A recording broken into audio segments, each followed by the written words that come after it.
It remains one of the greatest conspiracy theories of all time, born in an era of global political suspicion. Did the Apollo astronauts really land on the moon? They had to fake the moon landings because they knew successful trips to the moon and returns could not be made. They were producing a production, a showpiece, if you will. Those close to the missions have nothing but contempt for the skeptics. Their ignorance of science is so complete that it's pointless to try and argue with them. These hoax conspiracy propagators are doing a tremendous disservice to the young people of our future. Any idea could have been hoaxed is, quite frankly, insane. To test the evidence underpinning the hoax theories, we've built our own moon set. Were the Apollo moon landings really a giant leap for mankind as claimed, or just a small step for man?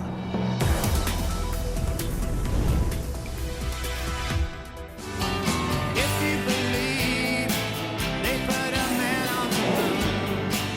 on the moon. In the 21st century, one of our greatest achievements continues to fuel controversy. Nothing is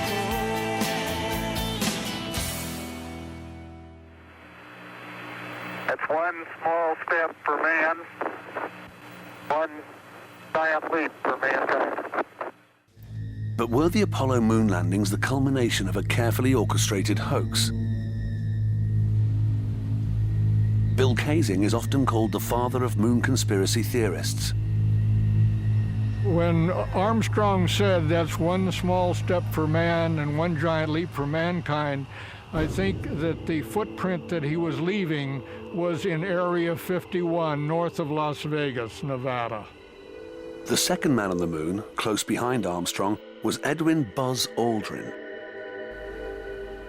I'm totally in favor of freedom of speech, but I think people need to be responsible when they think about intentionally, for their own benefit, misleading the young people who are the future leaders of our world.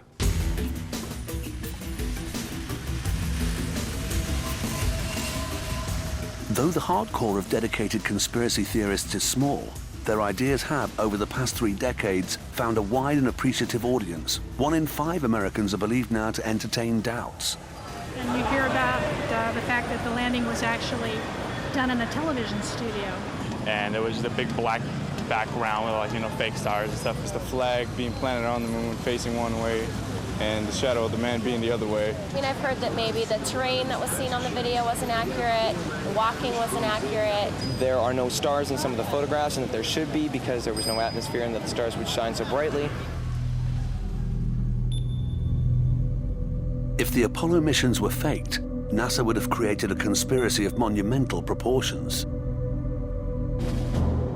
40 years ago, the Cold War locked the USA in an ideological struggle with the Soviet Union.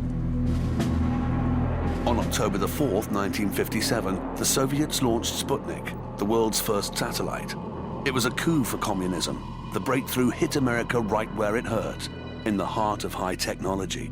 Sputnik shocked a lot of people in this country, and I think the president was looking for a way to respond to this. And at the advice of a number of people, he chose an objective that he felt for sure we could be first. We choose to go to the moon in this decade and do the other things, not because they are easy, but because they are hard.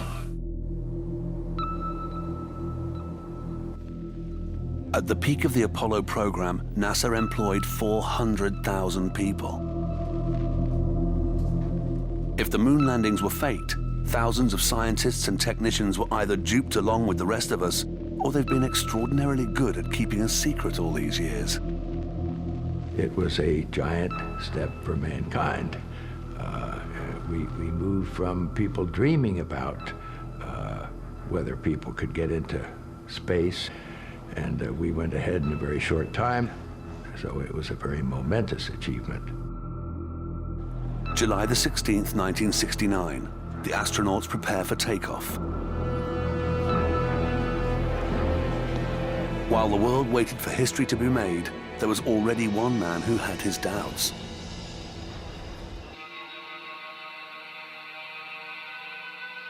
During the 1960s, Bill Kaysing was head of technical publications for Rocketdyne, a company involved in the manufacture of the Apollo rockets. This gave him access to top-secret documents. What he read led him to question the feasibility of the whole moon project. He claims the CIA had made 3 attempts on his life to silence his controversial views. Today, he keeps a low profile, living on a cat sanctuary in the Nevada desert. I really believe that they weren't in the command capsule at launch. They did a little bit of a magician act with the astronauts. They went up the elevator, but they came down the elevator. In other words, they did not want to risk the lives of the astronauts in case the Saturn blew up. Like Bill Kaysing, Ralph Rene, a self-taught engineer and author, believes that the technology of the day simply wasn't up to the task. There is absolutely no way they went to the moon with what they had. In fact, there's no way they can go today. There's no way they can go tomorrow. You don't send man where you haven't sent the monkey. Nevertheless, the president had promised a man on the moon by 1970. If NASA couldn't do it, they'd have to fake it, with foolproof documentary evidence. Marcus Allen is the British publisher of Nexus, a magazine dedicated to alternative politics, history, and science. Those photographs can be demonstrated not to have been taken on the lunar surface. Now, if they were not taken on the lunar surface, there's only one other place they could have been taken, and that's on Earth. Documentary evidence from all 6 of the successful Apollo landings shows similar anomalies. In some, areas lit from behind, which should be in deep shadow, are bright and perfectly visible. In other pictures, the shadows are at near right angles, suggesting 2 separate light sources. Perhaps most surprisingly, there are no stars in the Apollo photographs, even though they were taken from space. When the archive film is sped up, the astronauts appear to be running at normal speed in terrestrial gravity. And why does the flag appear to be fluttering in a breeze, even though there's no wind on the moon? To test whether any of these allegations can be substantiated, we plan to create our own lunar set. Its location, the Trona Pinnacles, a desert area 4 hours from Hollywood, home of Illusion. Our moon set will be used as a backdrop, not to try and fake our own lunar landings, but to test the most famous hoax theories. We've brought in historically accurate props to recreate the iconic moments. A single high-wattage studio lamp will replicate the intensity of the sun as our sole light source. By challenging some of the most famous conspiracy arguments, can our experiments prove whether the small step for mankind was really the giant leap they said it was?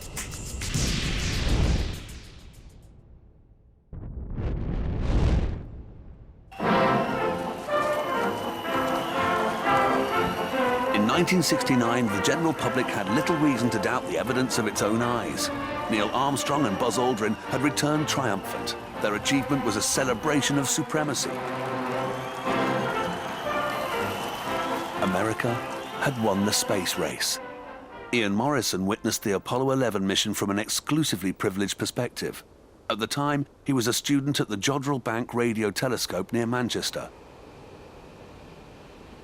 The telescope's radio tracking device allowed him to eavesdrop on the astronauts' conversation, but it also meant that he could follow the every move of the landing module, the Eagle, as it prepared to land on the lunar surface. I should say that we were not officially tracking the Apollo craft. We were doing this for fun, our own fun and our own interest. T-minus 15 seconds, guidance is internal.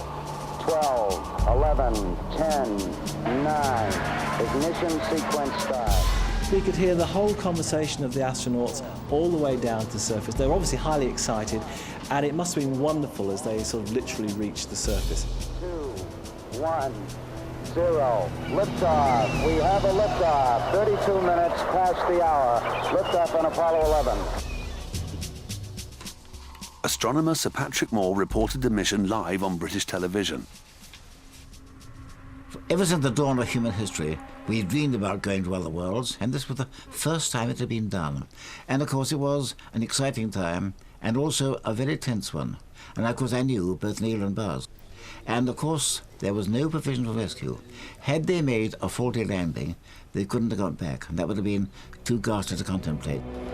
But the skeptics claimed NASA faced an uphill struggle. They could not guarantee success with the apparently primitive technology of the 1960s.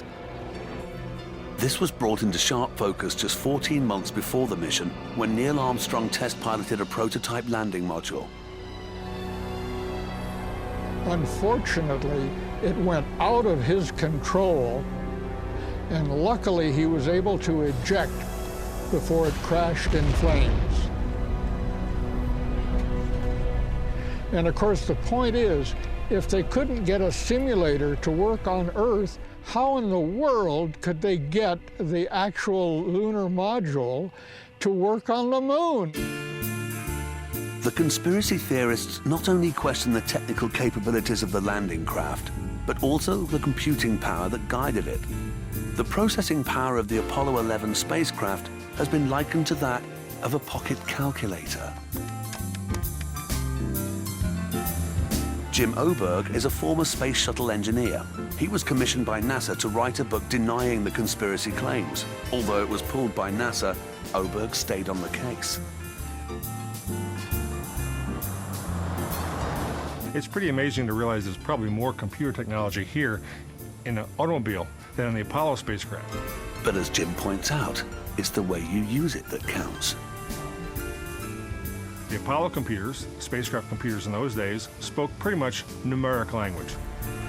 Unlike modern-day PCs, the Apollo computers didn't have to store files or process graphics. They were dedicated number crunchers transmitting information from the mainframe computers on Earth to the astronauts in space. But it was still a very simple computer, and yet the exact tasks needed were well defined and well understood. The computer couldn't do a whole lot more, but it was able to do enough for Apollo. At Jodrell Bank, Ian Morrison could chart the crucial last minutes of the computer-guided Eagle as it prepared to land. We had some equipment here that could literally measure the acceleration or deacceleration of the spacecraft as it slowed down towards the surface. And it's shown here graphically, and this is literally just a copy of the original graph that we have. And what you see here is a very nice smooth curve. The fact it's becoming more gentle means that the spacecraft was gently coming down to land under computer control. 60 seconds. Lights on. But the interesting thing is that just before it looked as though it was going to land, the graph changed, and instead of going down, the craft accelerated upwards. As we were at 500 feet and Neil Armstrong took over the controls manually to redirect it, because he could see that we were headed for a place that didn't look too suitable, and he wanted to fly over it on the other side. Roger, 1201 alarm. Roger, we got you. We're going at alarm. Neil Armstrong realized the automatic pilot was taking him straight down into a crater. He lifted the LEM up, and you can see this quite little bump here as he accelerated up from the surface. And then you see this rather wiggly bit as he basically flew over the surface beyond the crater and finally brought the LEM to land. Contact light. Okay, engine stop. We copy you down, Eagle. Tranquility Base here. The Eagle has landed. And then Neil's voice came through, the Eagle has landed. And that for me was a minute of intense relief. And since I'm on the air live, I had to watch what I said. That's one small step for man, one giant leap for mankind. But man's first foray on the moon is the epicenter of the hoax theories. In an attempt to disprove the missions, the conspiracy theorists have analyzed every frame with a fine-tooth comb. Buzz Aldrin's dance across the moonscape has become one of the most celebrated moments in history.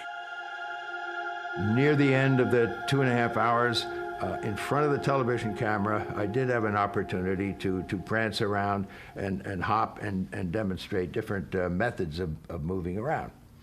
The movement, because of the restrictions of the spacesuit, was basically like being in slow motion. The skeptics claim that far from being like slow motion, this really was slow motion, recorded in a studio and broadcast at half speed.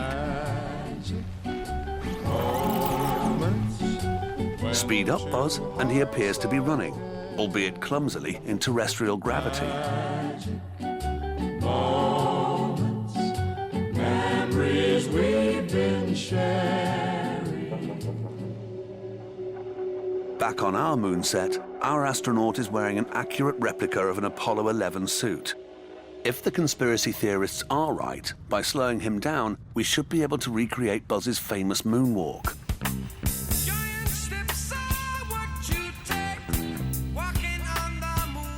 The ungainly lope looks half right, but our astronaut still can't achieve the characteristic bounce and weightless grace of Buzz's original.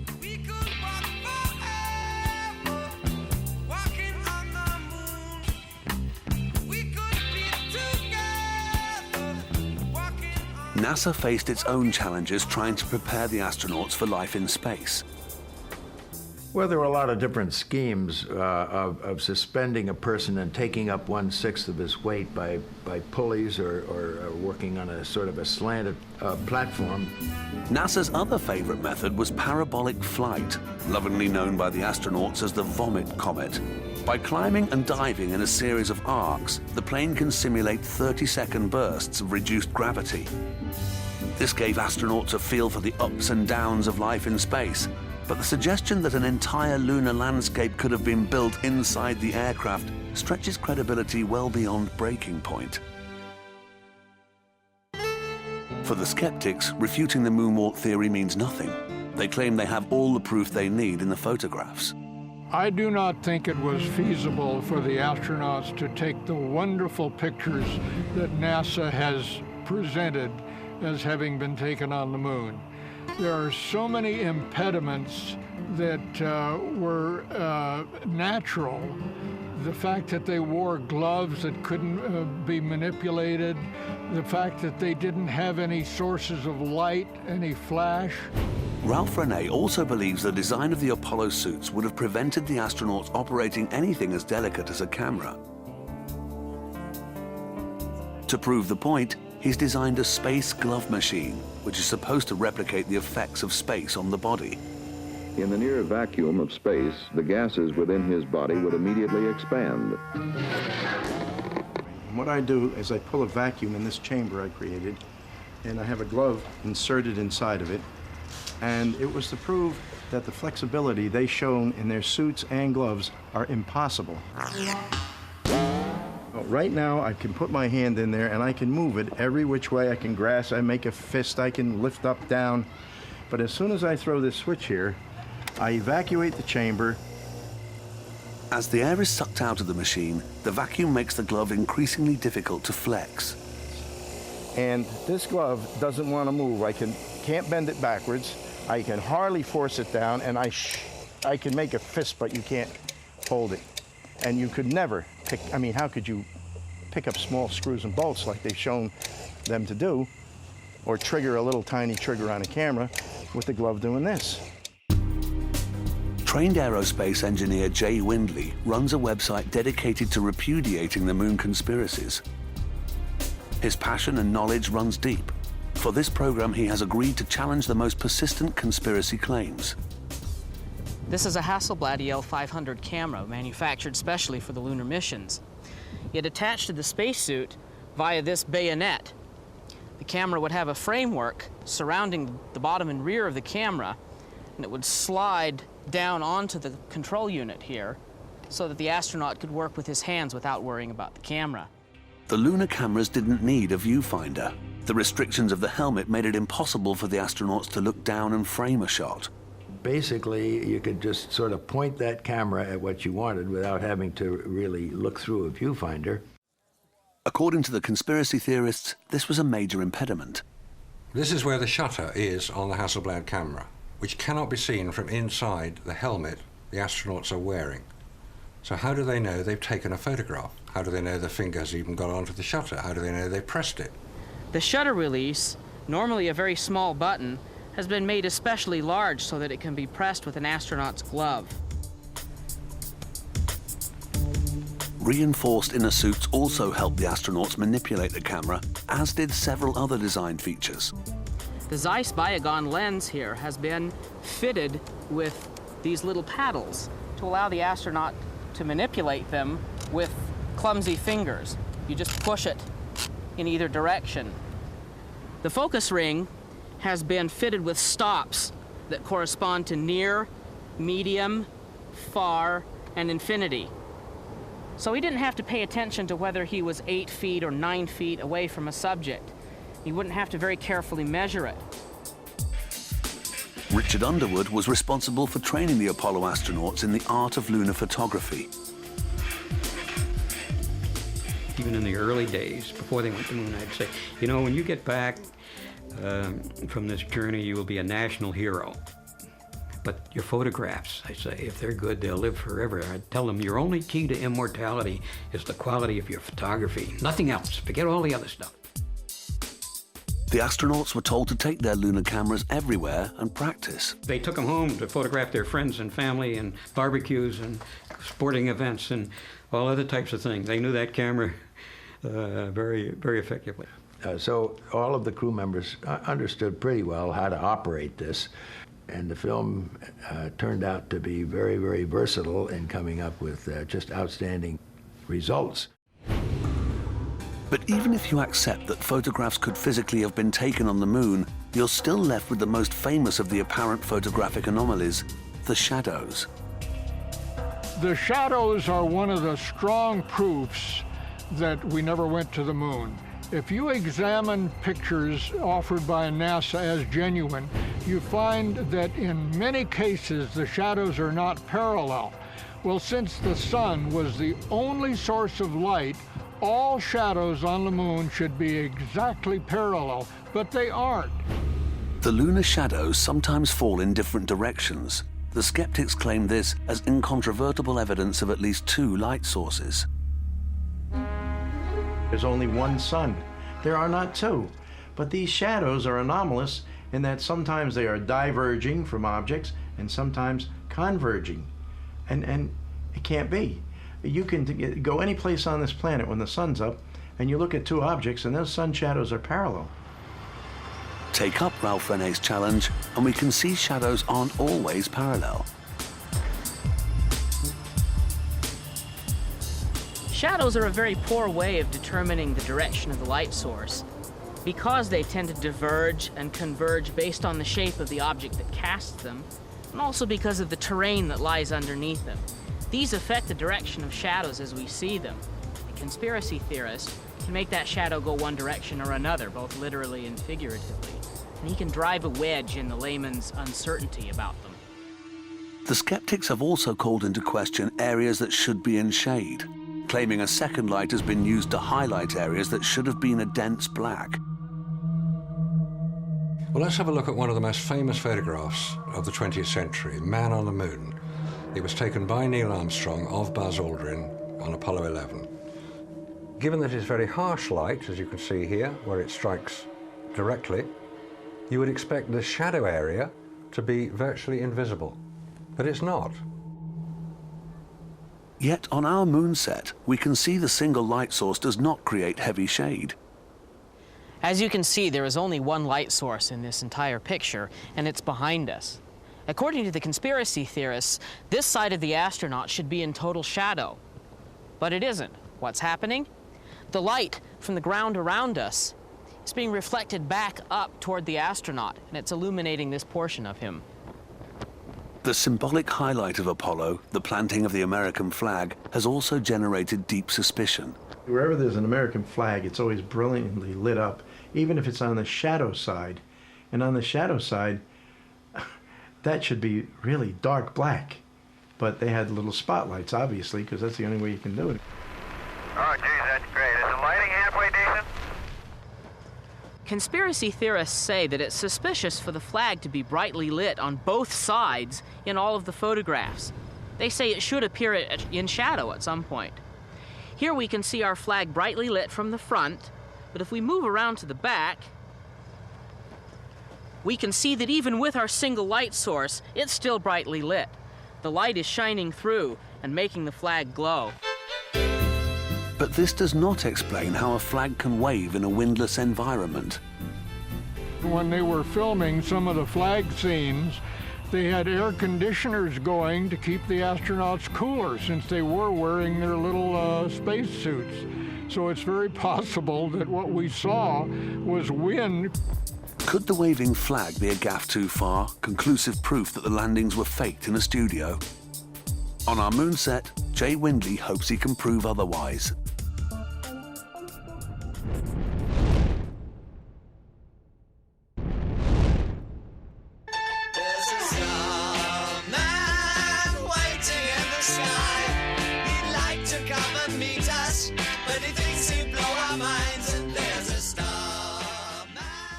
The stars and stripes planted by the Apollo astronauts provides the conspiracy theorists with what they believe is a trump card.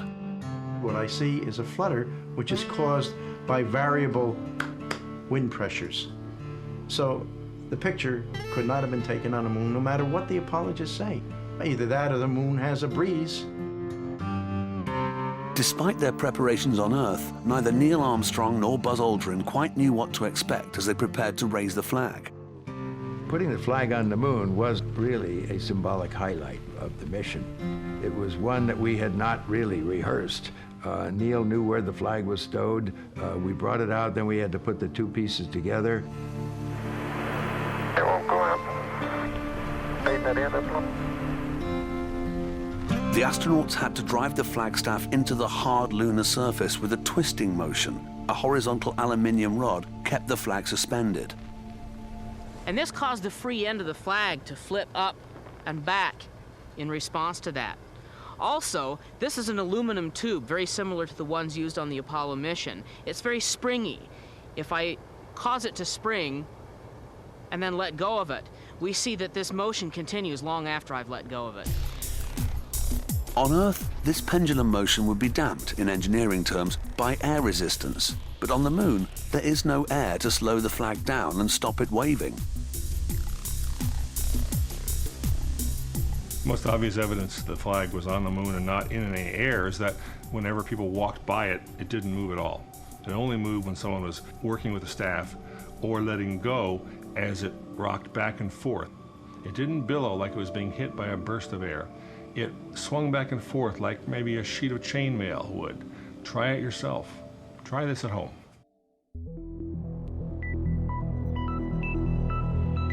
But decreased gravity and the lack of atmosphere can't provide an explanation for the next apparent blunder. When the 16-ton Eagle touched down, it should, claim the skeptics, have disturbed the surface of the moon, blowing the top layer of dust away to expose the rock beneath. But the images show footprints clearly imprinted around the base of the spacecraft. Surely the dust would have blown away, or worse. This enormously powerful jet of flame and heat and gas, it would have easily scooped up an enormous crater.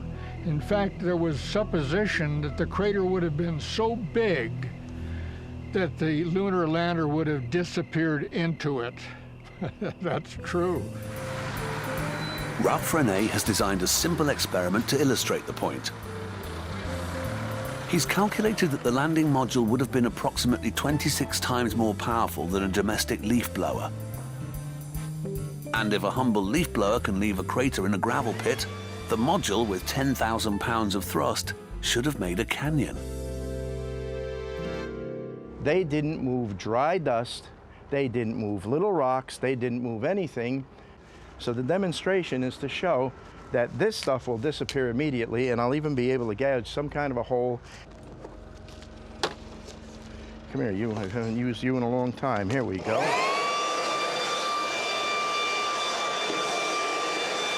According to Ralph Rene's experiment, the moon, like the gravel pit, wouldn't have stood a chance.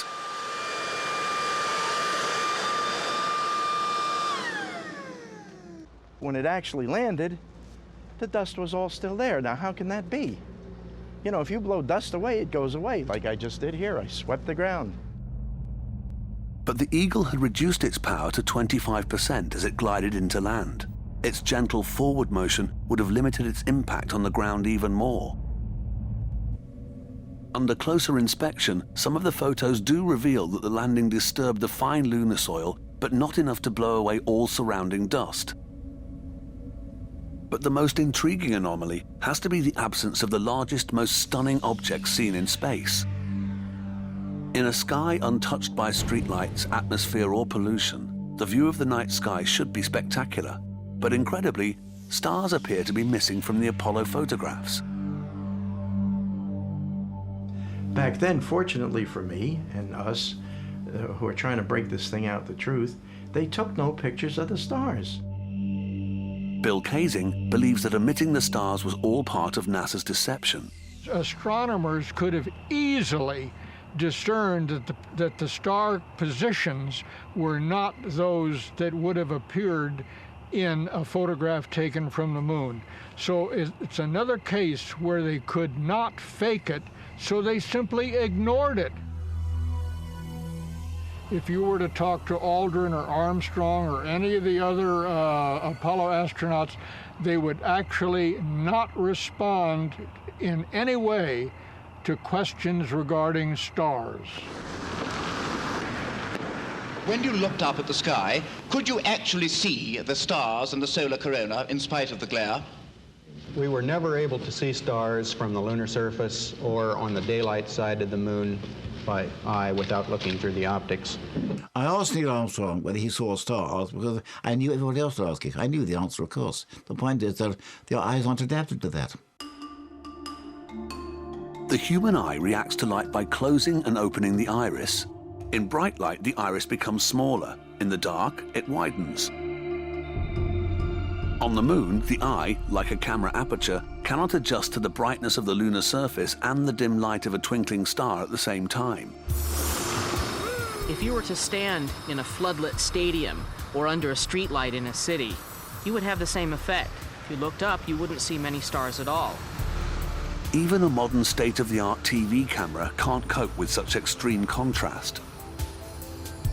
On our moon set, Jay Windley plans to put the whole matter to an exhaustive test and dispute the theory once and for all.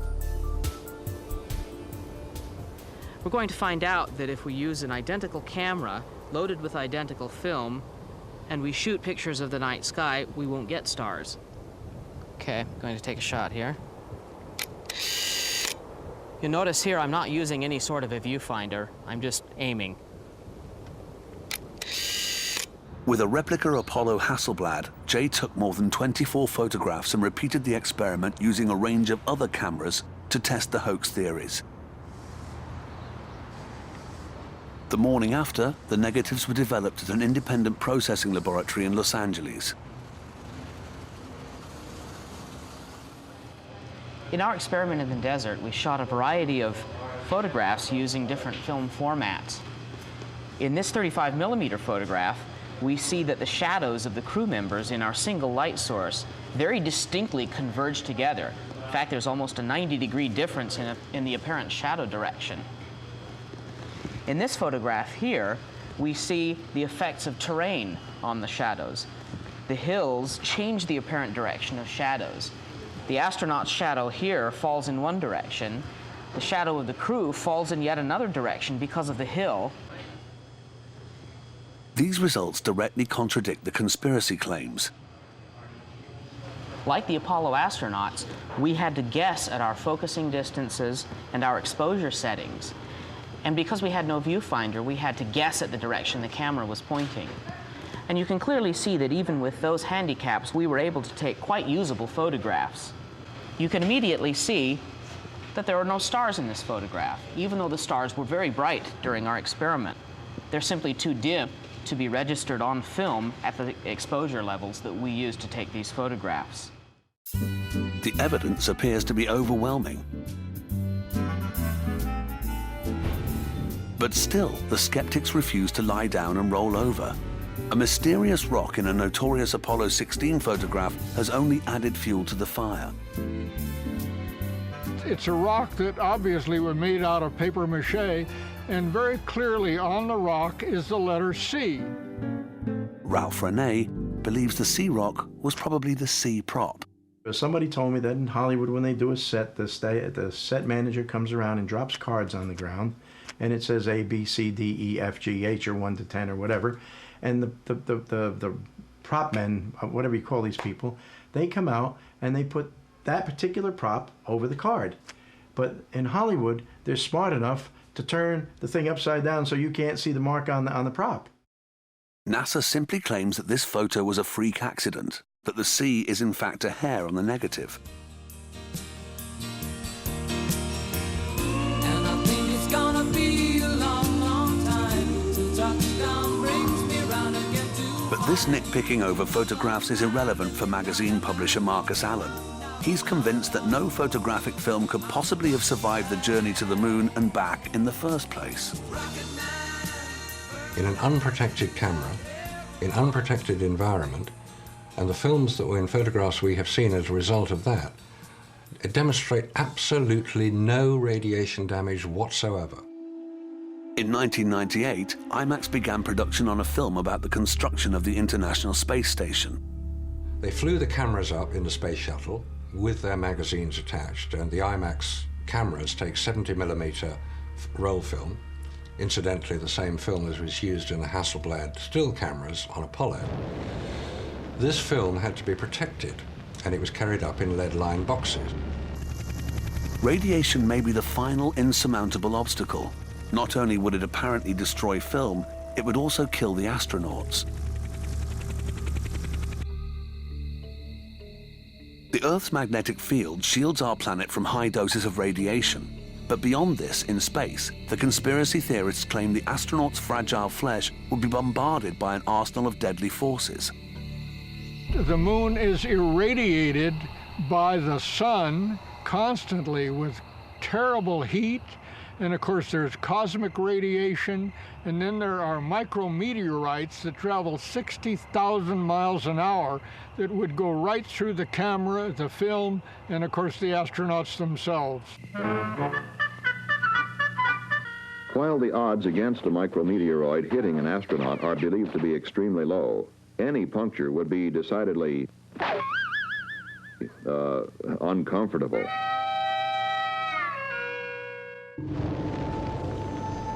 Not only that, on leaving the Earth's atmosphere, the astronauts had to negotiate the Van Allen belts. Van Allen, he said it was a sea of deadly radiation. You would pick up a death dose just about the time you got through the Van Allen shield. You'd be cooked and you'd be dying. These radioactive belts form a thick invisible ring around the Earth's equator, thinning out around the North and South poles. Until they get an engine that'll lift the life capsule surrounded by 6 feet of water or equivalent mass of lead, they don't even dare go through the Van Allen shield. In fact, Dr. Van Allen, who's still alive, makes no secret of the fact that he thinks these stories about killer radiation are silly. Entertaining but preposterous is his words. And the reason is that the radiation levels there are not enough to hurt you unless you stay there for a long time. Van Allen says about a month. NASA claims the astronauts endured only a very brief exposure, passing through the thinnest parts of the belts in a matter of hours. But once they were through, they faced a still more deadly phenomenon. So here we have these clowns running around in tinfoil craft, stopping solar radiation. And I'm not talking about the light, I'm talking about the radiation from the solar storms. You put a man in a powerful solar flare, he's dead. End of story, he is dead, unless he carries protection. These unpredictable eruptions from the sun can knock out satellites and electricity grids on Earth, but they can be detected by an early warning computer system.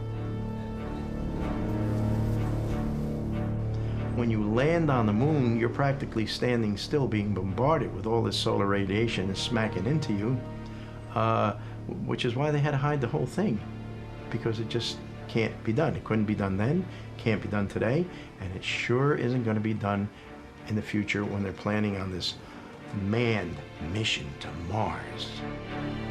Just 3 months after the Apollo 16 mission, NASA admitted that a violent solar flare did hit the moon's surface. It was powerful enough to have killed the astronauts. Solar flares are one of those things that you have to take a calculated risk on, because They will zap you with radiation once they get to you, but you've got a long time, hours if not a day or more, to either come back to Earth, find a shielded place, or prepare yourself. The astronauts' only potential shield was their spacecraft. And they had plans for this. The plan was to turn the bulky end of the ship toward the incoming front of radiation. That bulk of the ship and all the fuel in it would provide plenty of protection for that burst of radiation.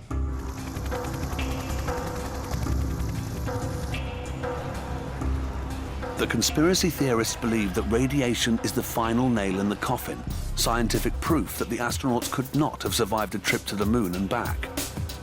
But paradoxically, radiation may also offer proof of the counterclaim, that we've definitely been to the moon and souvenirs brought back may prove it.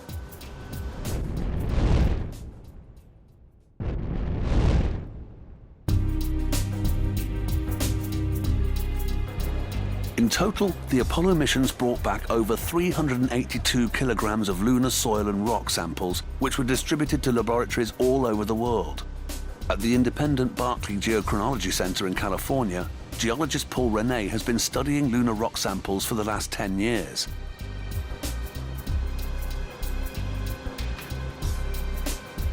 His main interest is the tiny glass spherules found on the moon's surface, created by the intense heat of a meteorite impact. The spherules that we've been analyzing are tiny balls of glass, so they're like magma that we find on the Earth in that sense. But they've cooled very, very quickly, and so they form a essentially uniform glass sphere. With less gravity to distort their shape, lunar spherules are generally larger and rounder than their Earth counterparts. But it's the age that really sets them apart. In this copper disk, we have loaded 145 of these lunar spherules. This copper disk will then be loaded into a sample chamber, which you can see here. By using a laser heating system to release the gases contained in the spherules, Paul Rene can test them for cosmic radiation, determining their age and thus the Holy Grail, their true origin.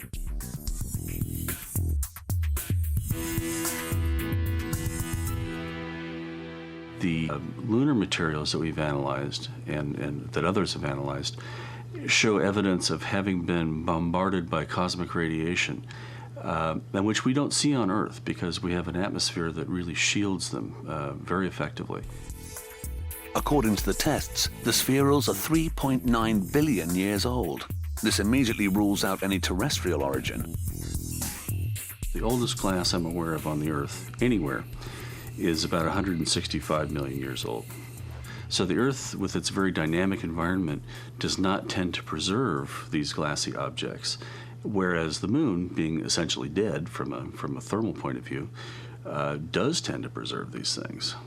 The results that we obtained are absolutely definitively proof of a lunar origin. I can say with utmost assurance that they were derived from the Moon. The conspiracy theorists have heard this sort of thing 1,000 times. They're not fooled for a second. The lunar rocks were fake, just like the pictures were in the stories of the astronauts. NASA has a ceramics laboratory where it would have been very easy to produce the 800 pounds of rocks allegedly brought back from the moon. But it's evidence the astronauts left behind, not what they brought back, that may finally prove the skeptics wrong. Each mission set up a series of experiments. More than 30 years after the Apollo 11 mission, one of them continues to function, the Lunar Laser Ranger.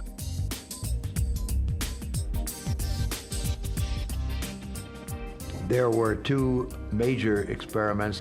One was a series of corner reflectors to reflect laser beams from the Earth sent to the moon that then, because of the geometry of these corner reflectors, would send the beam back in exactly the direction that it came from.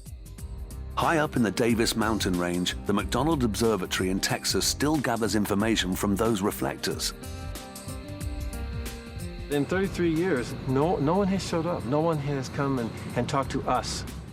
Jerry Wyant would welcome a visit from the conspiracy theorists. Since 1969, his team has been firing a laser beam at the experiment on average 240 times a year.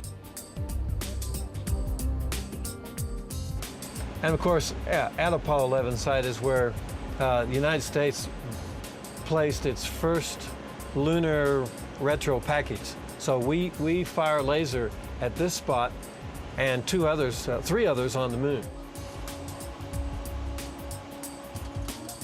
Now he's turned the laser on. In a few seconds, you'll see the splash.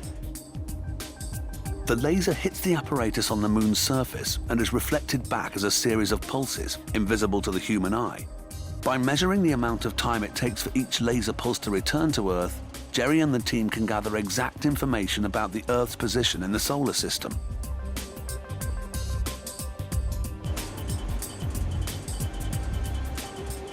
That's not light coming from the moon. The splash you see is light coming from the end of our own telescope. That's the first spot where a man walked on the moon. It's a tough one to refute. And perhaps unsurprisingly, the conspiracy theorists tend to grow reticent when the subject of laser reflectors crops up. And so it's sad that the detractors have never taken the time to ask the people who are actually involved. They just make up their mind that it's a hoax and never bother to ask us. During the Cold War, both the Soviet Union and East Germany had agents in place to spy on the Apollo program. If there had been a hoax, they would have noticed, but the conspiracy theorists have conveniently ignored their listening powers. Why don't they ask the Russians? The Russians were in direct competition with us, and if the Russians suspected in any way that we were faking anything, they'd have broadcast that all over the world. Every time we go to a new frontier, further out, people will tell stories and other people will wrap them in myth. And the hoax theory is a compelling myth. Like explorers proving the Earth to be round, not flat, it seems as if all great achievements will always attract disbelief and controversy. In a million years of human history, going to the moon, baying for the moon, wishing for the moon was a metaphor for the impossible. And suddenly people did it. But I think a large part of it is just cultural vandalism. Cultural vandal, I like it. I think I'm going to get a sign for my car. I am a cultural vandal. That's a good one. Like the urge to deface the Mona Lisa or to carve your initials into a statue, to carve your initials onto the face of the Apollo program is just an urge that people seem to have, some people. Perhaps the final proof is this. Compared to difficulties involved in sustaining such an elaborate scam, wouldn't it be so much easier to build a rocket and fly to the moon?